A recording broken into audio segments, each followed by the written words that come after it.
You've had the vision for years. Maybe it's the business you keep sketching out on napkins, the book you've outlined a dozen times, the career change you research at 2 in the morning when the house is quiet. The picture is vivid. You can feel what it would be like to live inside that version of your life. You can almost taste the freedom, the meaning, the sense of finally being who you're supposed to be. And yet tomorrow morning you'll wake up and do exactly what you did today. The vision stays bright, your feet stay planted, and the distance between where you are and where you see yourself grows wider every single year until the gap itself becomes the most defining feature of your inner life.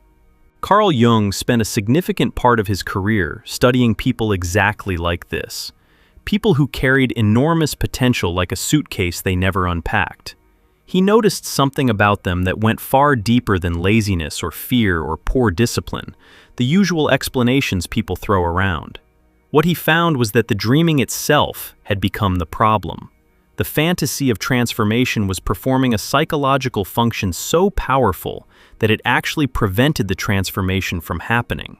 And until someone understood the mechanism, understood what their psyche was really doing when it dangled that beautiful future in front of them, they'd stay locked in the same loop for decades, watching their own life from the outside while the years disappeared.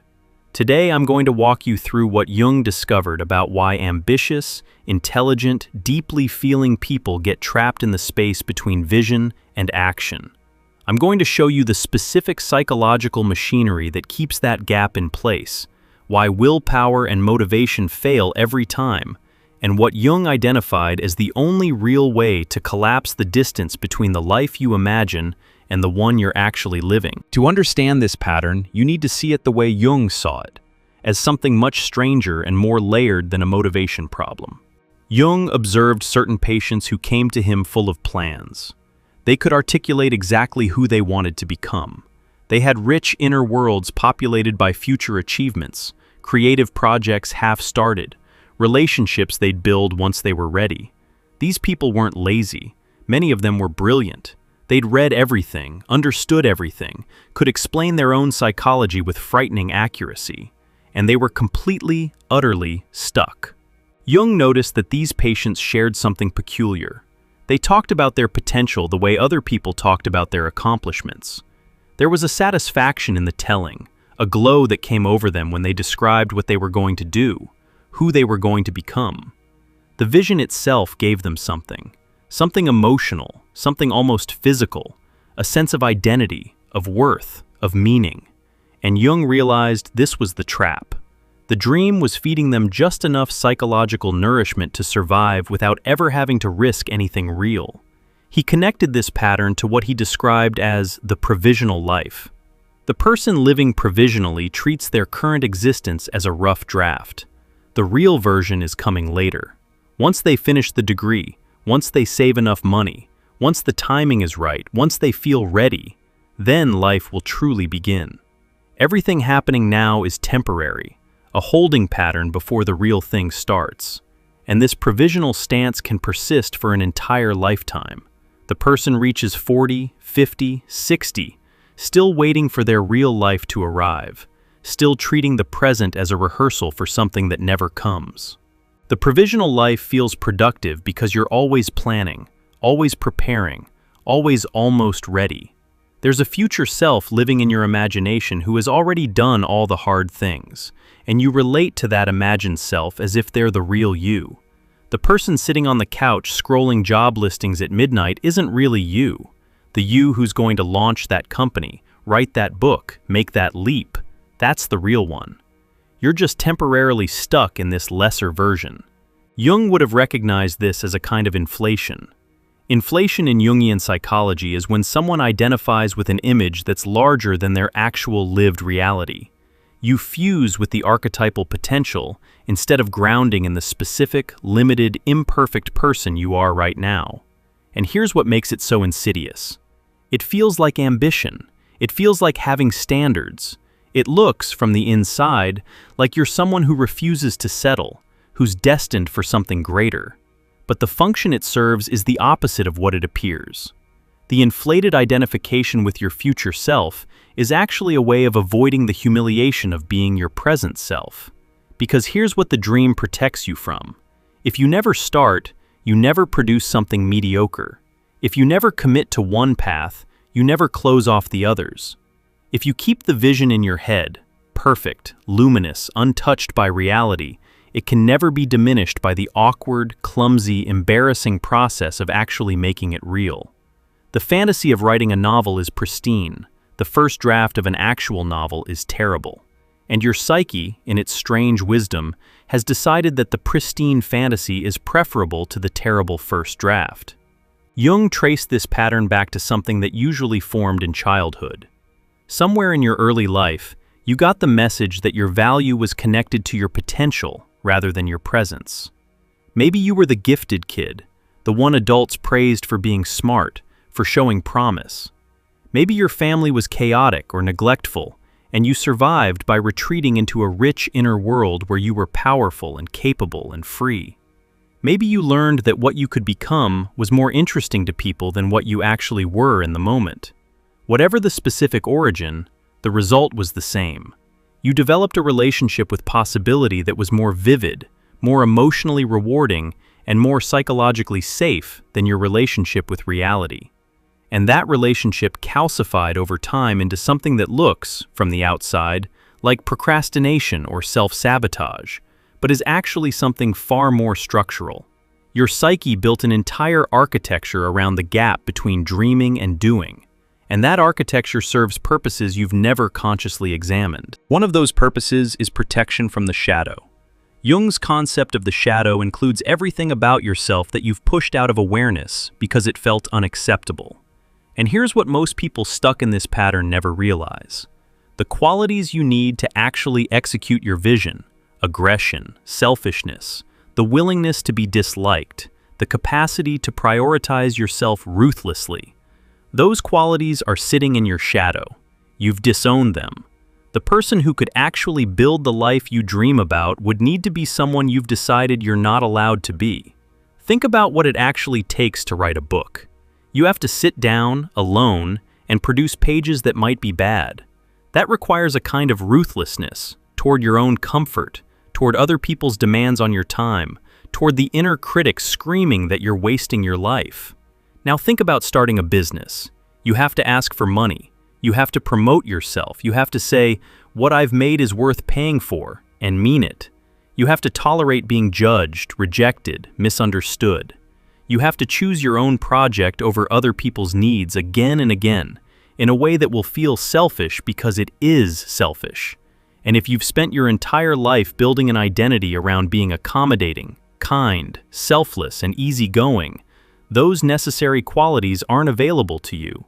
They're locked in the shadow, and every time you approach the threshold of action, the shadow material surges up and you retreat. This is why motivation fails. This is why discipline fails. This is why every productivity system, morning routine, accountability partner, and vision board ultimately changes nothing. Because the problem was never a lack of motivation. The problem is that the person you'd need to become to execute the vision is someone your psyche has classified as dangerous, unacceptable, or forbidden. You're trying to build a cathedral with tools you've buried underground and forbidden yourself to touch. Jung would have also pointed to the role of the persona in this dynamic. The persona is the social mask, the version of yourself you present to the world because it gets you approval, safety, belonging. Many people stuck in the dream but don't act cycle have a persona built around potential. They're the one with all the ideas, the one who's always about to do something amazing, the one everyone says is so talented it's just a matter of time. And that persona feeds them socially. People admire potential. People are inspired by vision. People are drawn to someone who radiates the energy of imminent transformation. But here's what happens if you actually execute. The persona shifts. You're no longer the person with unlimited potential. You're the person who made one specific thing. And that specific thing can be evaluated, criticized, compared, found wanting.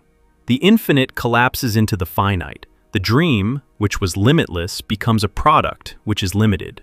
and the persona built around boundless potential dies the moment you commit to something bounded and real. This is the death your psyche is avoiding. Every time you approach the edge of action and pull back, every time you spend another evening planning instead of doing, every time you tell yourself you'll start Monday, your psyche is protecting you from a specific kind of death, the death of the imagined self, the death of unlimited possibility, the death of being the person who could be anything, which requires never becoming any one thing. Jung connected this pattern to what later Jungian analysts explored through the archetype of the eternal youth, the puer aeternus. This figure lives in perpetual potential. Everything is about what's coming next, what could happen, what the future holds. There's an allergy to commitment, to the mundane, to the grinding, repetitive work that turns a vision into something tangible. The eternal youth energy is beautiful and intoxicating. It's the energy of inspiration, of creative fire, of soaring vision. But without its counterweight, it becomes a prison made of air. You float above your own life, unable or unwilling to land. And the unlanded life has a cost that accumulates silently. Jung observed that people living provisionally developed a specific kind of depression that didn't look like typical depression. They weren't sad in an obvious way. They were restless, irritable, vaguely dissatisfied with everything but unable to articulate why. They'd describe feeling like they were watching their life happen through glass, like they were present but not participating, like something essential was missing, but they couldn't name it. What was missing was friction, the friction of real engagement with real limitations, the friction of committing to something specific and discovering you're not as good at it as you imagined, the friction of being a beginner, of producing work that falls short of your vision, of facing the gap between your taste and your ability and sitting in that gap long enough to close it. All the things the provisional life is designed to avoid are exactly the things the psyche needs to feel alive. This is why you can have everything figured out intellectually and still be stuck. You understand the psychology, you've read the books, you know about shadow work and limiting beliefs and inner child healing. And none of it moves you because understanding is another form of dreaming. Insight without action is just a more sophisticated version of the same pattern, accumulating knowledge about transformation instead of transforming. Jung saw this constantly. Patients who could narrate their own dysfunction with stunning precision while remaining completely imprisoned by it. If you've been sitting with this recognition, the uncomfortable sense that your rich inner world of plans and possibilities might be functioning as a substitute for lived experience rather than a blueprint for it, there are 24 reflection exercises in our guide, True Self-Discovery, that were built for exactly this kind of turning point. They're grounded in Jung's framework, and they're designed to close the gap between understanding yourself and actually living from that understanding. You'll find it linked below. Take a look when you're ready. So what actually breaks the cycle? If motivation doesn't work, if discipline doesn't work, if insight alone doesn't work, what does? Jung's answer was characteristically uncomfortable. He believed the pattern only broke when the cost of staying stuck finally exceeded the cost of moving. And he didn't mean that in a motivational poster way. He meant it psychologically. Something has to shift in the internal economy so that the fantasy stops being nourishing enough to sustain you. The provisional life has to start tasting like poison instead of possibility. For some people, this happens through crisis. The health scare, the relationship ending, the milestone birthday that makes the gap between dreamed life and actual life impossible to ignore. For others, it's slower. A creeping emptiness that no amount of planning can fill. A growing awareness that the years are passing, and the real life still hasn't started, and maybe, terrifyingly, this is the real life. This is all there is, and you've been spending it rehearsing. But Jung also identified a more deliberate path, and it started with something that sounds deceptively simple. He suggested that people caught in this pattern needed to develop a relationship with smallness, with limitation, with the specific, the imperfect, the embarrassingly modest first step, because the entire architecture of the stuck dreamer is organized around grandiosity, big visions, sweeping plans, dramatic transformation. And grandiosity, paradoxically, is what keeps them paralyzed. The bigger the dream, the more impossible the first step feels, and the more satisfying it is to stay in the dreaming stage, where everything remains perfect and possible. Jung's approach was to shrink the frame. Stop thinking about the book you'll write and write one terrible paragraph. Stop envisioning the business empire and make one phone call. Stop planning the complete transformation of your life and change one thing about tomorrow. The resistance you feel toward this advice, the voice that says, "That's too small, that doesn't match my vision, that's not worthy of what I'm capable of," that resistance is the exact mechanism keeping you stuck. That voice belongs to the inflated self, the one who'd rather dream big than do small, because doing small threatens the identity built around being someone destined for greatness. Jung understood that the willingness to be small, to be a beginner, to produce something that falls laughably short of your internal standard, this willingness is itself the transformation. It's shadow work in action. You're reclaiming the parts of yourself you've exiled, the part that's allowed to be mediocre, the part that's allowed to fail publicly, the part that's allowed to try something and have it be bad. These disowned qualities aren't weaknesses. They're the foundation that ambition needs in order to become anything other than fantasy. There's another piece Jung identified that most people miss entirely. He noticed that chronic dreamers had an unconscious relationship with failure that was completely backwards. On the surface, they feared failure. That's what kept them from starting. But underneath, at the level of the shadow, they were actually more afraid of success. Because success would mean the end of the provisional life. Success would collapse the infinite into the finite. Success would require them to inhabit a specific identity rather than hovering above all possible identities. And most frighteningly, success would remove the excuse. As long as you haven't tried, you can believe you would have succeeded if you had. As long as the book is unwritten, it could have been brilliant. As long as the business is unlaunched, it could have been revolutionary. The unlived life preserves the fantasy of your own potential in a way that actually living never can. Because living means discovering your actual limits. Living means finding out what you're truly capable of, which might be extraordinary, but will certainly be less than the infinite possibility you've been carrying around. This is the bargain the psyche makes, and it's a terrible one. You trade the richness of an actual life, with its failures and successes, its limits and surprises, its mediocre Tuesdays and unexpected breakthroughs, for the pristine emptiness of a life imagined but never entered. And you make this trade every day, unconsciously, because your psychological architecture was built to prefer the imagined over the real. Jung proposed that breaking this bargain required what he called a sacrifice. You have to sacrifice the fantasy self. You have to let the perfect imagined version of your life die so that the imperfect actual version can begin. And this feels, psychologically, like genuine loss. You will grieve the person you never became. You will mourn the business that existed only in your mind, the creative career that was perfect because it was never tested, the version of you that was limitless because they never had to land anywhere specific. This sacrifice is what the individuation process demands. Individuation, Jung's term for the journey toward becoming who you actually are, requires giving up who you've imagined yourself to be.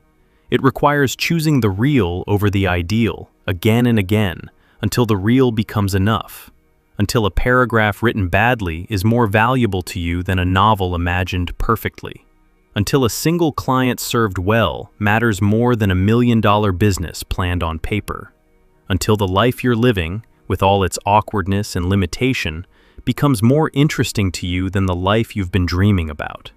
And here's something Jung noticed about people who made this shift. The ones who finally moved from dreaming to doing didn't suddenly become more disciplined or motivated. They became more honest. They stopped telling themselves the story that they were just about to start. They stopped treating their current life as a rough draft. They looked at the gap between vision and action, and instead of bridging it with another plan, they sat in the discomfort of it. They let themselves feel the full weight of the years spent rehearsing instead of performing. And that honesty, that willingness to feel the cost of the pattern rather than intellectualize it, created more movement than any amount of strategic planning ever had. Jung also emphasized something about the body in this process that tends to get overlooked. People stuck in chronic dreaming live primarily in their heads. The rich inner world where they design their future lives is a cognitive space, abstract, conceptual, removed from sensation. And part of what keeps them stuck is this disconnection from the physical reality of their existence. The body doesn't dream. The body is always in the present, always in the specific, always dealing with what's actually here. Reconnecting with physical experience, with the body's weight and fatigue and hunger and restlessness, pulls people out of the abstract and into the real in a way that purely psychological interventions sometimes can't. This is why Jung valued creative work that involved the hands: painting, sculpting, writing by hand, building something physical. These activities force the dream into matter. They take what exists in imagination and make it contend with the resistance of actual materials. The paint doesn't behave the way you imagined. The words on paper don't match the elegant sentences in your head. The thing you build is cruder, messier, more human than what you envisioned. And that confrontation with material reality is itself a form of shadow integration. You're meeting your own limitations in real time and continuing anyway. There's one more layer to this that Jung would have considered essential, and it has to do with the unconscious purpose of the dream itself. Not every vision you carry is meant to be executed literally.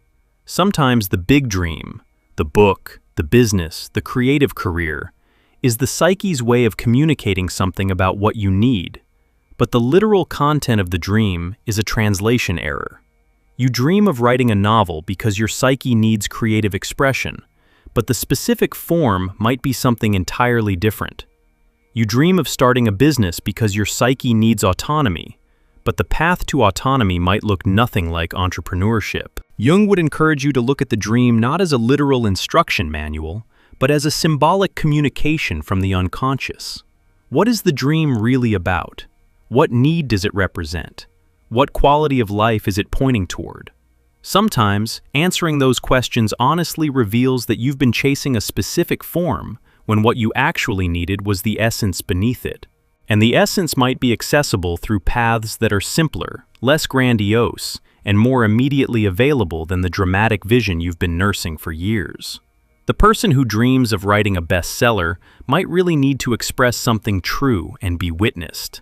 A blog post could serve that need tomorrow. The person who dreams of building a company might really need to feel competent and self-directed. A freelance project could serve that need this week. The person who dreams of a complete life transformation might really need to feel alive inside their own skin. A single, honest conversation could begin that process tonight. This is where the grandiosity dissolves and something real takes its place. When you stop worshiping the size of the dream and start listening to what it's actually asking for, the path forward gets simpler. Smaller, yes. Less impressive, certainly. But real. Grounded in something you can actually do, today, with the resources and limitations you actually have. And that grounded, modest, imperfect action contains more psychological nutrition than 1,000 hours of vivid planning ever could. Jung's ultimate point was that the unlived life is the most expensive thing a person can carry. More expensive than failure, more expensive than embarrassment, more expensive than producing something mediocre and having the world shrug at it. Because failure teaches you something. Embarrassment passes. Mediocre work can be improved. But the unlived life just accumulates weight, year after year, pressing down on you with a heaviness that no amount of dreaming can relieve. The only thing that relieves it is living, imperfectly, clumsily, with none of the elegance you imagined, but living. The gap between your vision and your reality isn't a space to be bridged by better planning. It's a space to be collapsed by actions so small your ego barely registers it as worthy. Write the bad sentence. Make the awkward phone call. Produce the thing that embarrasses you. Let the imagined version die so that the actual version, flawed and limited and beautifully real, can finally take its first breath. You've spent long enough building that luminous future in your mind. You know every detail of the room you've been decorating in your imagination, the life that's waiting, the person you'll become, the way everything will finally click into place. Jung would tell you to stop admiring the room and walk through the door. The door is smaller and plainer than you pictured. What's on the other side won't look like what you imagined, but it'll be the first real thing you've touched in years.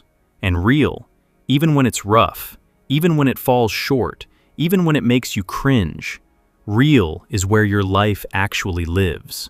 Everything before this moment has been preparation, and preparation, past a certain point, is just a beautiful word for hiding. You know this. You've probably known it for a while now. The question was never whether you had enough talent, enough vision, enough potential. The question was always whether you'd let yourself be small enough to start. If this is the edge you've been standing on, that threshold between imagining and beginning, our guide, True Self-Discovery, has 24 exercises rooted in Jung's work that are designed to help you stop circling the thing and step into it. It's linked below whenever you're ready to stop rehearsing and start.